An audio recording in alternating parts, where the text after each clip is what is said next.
Sir, what is your idea for work in the future with Mariusz Wachu? My position is to make Wachu the heavyweight champion of the world. I think that he has some physical attributes and also technical attributes that he just not has made good use of in the past.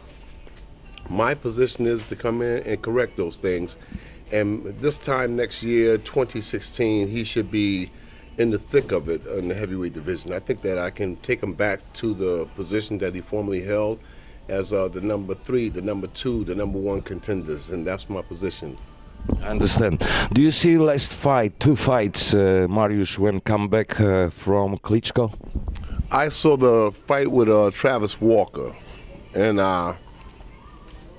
though it was a successful effort, I thought that he could have ended it in a lot more impressive fashion than what he did.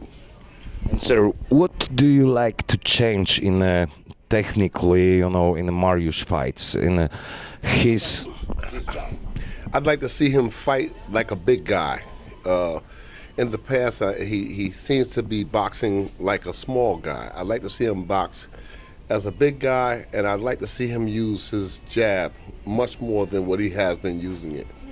More convincingly, he's used it tentatively, but I want to see him use his jab with more conviction, more authority. I understand.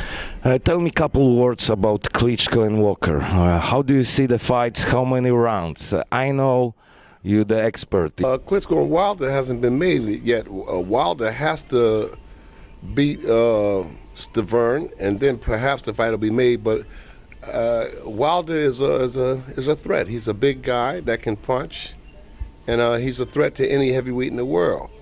Having said that, he'd have to raise his level to another game to be able to even compete with Wladimir, because Wladimir Kliczko is such a seasoned veteran. He's a former gold medalist, and he's a long-standing heavyweight champion. So anybody that fights Wladimir Kliczko will have to raise their game to be in a Tyson Fury, Deontay Wilder.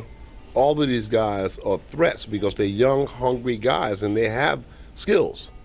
But I still think that Wladimir Kliczko is the best heavyweight in the world at this present time.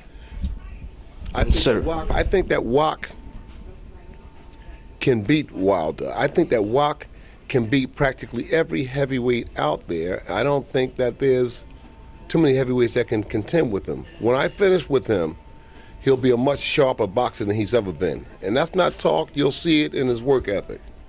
Okay, sir, and what do you think? How long Wladimir be the number 1? How long he be fight, and how you see the future in a heavyweight division? I don't see Wladimir Kliczko slowing down. He wants to be the best boxer in the heavyweight division. I don't see him slowing down. In his own words, he said that he's a child with a new toy. So he's always trying to reinvent his style. He's always trying to improve his style. He's always trying to be the dominant heavyweight champion of the world. And I don't see it changing. I don't see him slowing down. I see Wladimir Kliczko being in the heavyweight picture for at least, in my mind, 5 more years. I understand. Okay, sir. Thank you so much. And couple words for Polish fans. Polish fans, I'm coming to Poland, and I'm going to do a good job with Wachu. And Camille, I'm going to do a good job with Camille. If I'm blessed to be the trainer for these guys, I'm going to raise their game. Boxing is it's an unusual task. It's not easy. There are a lot of trainers out there, but there's no teachers. I consider myself to be one of the best teachers in the world, if not the best. And you'll see it in my work ethic with these guys. And one other guy, Szymanski, I'd like to get back to working with him also, because I think that because of these guys' desire and their willingness to work with me, I think that I can improve on them.